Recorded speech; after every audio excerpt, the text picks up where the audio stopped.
So ayun mga pre, maulan na hapon. So kahit maulan, magpapatoka pa rin tayo sa ating mga alaga.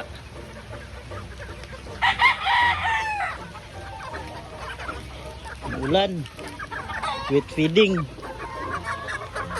Pag umulan kasi hindi sila gaano uminom ng tubig. Mabuti nang wet feeding natin sila. Kahit hindi na sila iinom ng tubig, natutunaw pa rin yung pagkain. Ito, ilagay lang natin dito.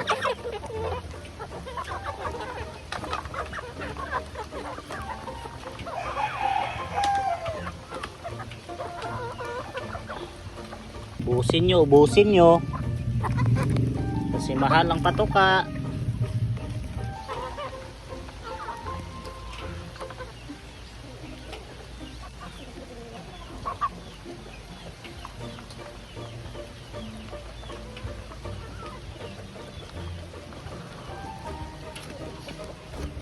So dito naman tayo mga pre sa ating 1 month old.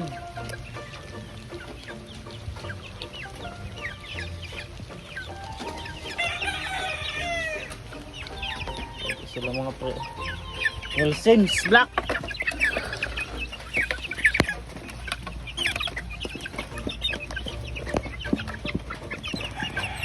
Yun na.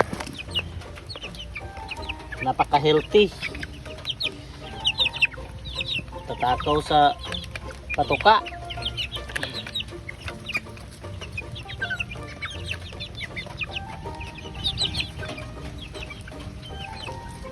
So dito naman tayo sa mga naka-cord mga pre. So ito po yung mga naka-cord natin. Meron pa tayong mga inahin doon. So ayun na si Bossing, siya na ang nagpapakain sa mga naka-cord. Dahil maulan. Meron pang mga kinahin dyan sa kulungan. Ito ang mga naka-cord. Meron pa tayong 3 weeks old ang sisiw.